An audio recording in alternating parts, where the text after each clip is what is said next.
মুরগির বাচ্চা ফোটানোর যে টেকনিক, মানে এখন এমন সিস্টেম হয়েছে যে আর কোনো মুরগি লাগে না, মুরগি ছাড়া বাচ্চা ফোটানো যায়, ঠিক আছে। এটা আগে দেখতাম আমাদের দেশ গ্রামে যে বাংলাদেশে অনেকে লাইটিং দিয়া তুষ আছে না, বাতের ধানের যে তুষ, ও তুষের ভিতরে দিয়ে রাখতো। আর এখন সিস্টেম হচ্ছে যে মেশিন বাইর হয়েছে, আধুনিক যে মেশিনগুলো আমি যেভাবে রাখি, এটা হচ্ছে একটা মেশিন। আর এটার সিস্টেম হচ্ছে এই যে ডিমগুলো, ঠিক আছে। এটার ভিতরে যে যে এক্সাস্ট যে ফ্যানটা লাইট আছে, লাইট জ্বলে ভিতরে, লাইটের একটা হিটিং আছে। এই হিটিংয়ের মাধ্যমে আমরা ডিমটা দিই। এই যে আমি এখন এটা উঠাইছি, তাই একটা সিগন্যাল দিতেছে টোটো করে, ঠিক আছে। মানে এটার ভিতরে দিলে আপনার সর্বোচ্চ 20 দিন বা 21 দিন, এর ভিতরে অলমোস্ট বাচ্চা চলে আসে।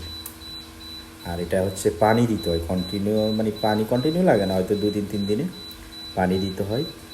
পানিটা দিলে ওই মেশিনের হিটে পানিটা টানে, তখন বাচ্চাগুলো ভালো আসে। দারুণ একটা সিস্টেম। মানে যারা হচ্ছে যে বাচ্চা ফুটাইতে চান তারা এই ধরনের মেশিন ইউজ করতে পারেন, যেটা বাচ্চা ফোটানোর জন্য অনেক কাজে আসবে। মানে একসাথে অনেকগুলো ডিম দেওয়া যায়, অনেকগুলো বাচ্চা। যেমন মুরগির তলা হয়তো 10টা 15টা ডিম বা 20টা ডিম, আর বেশি দেওয়া যায় না।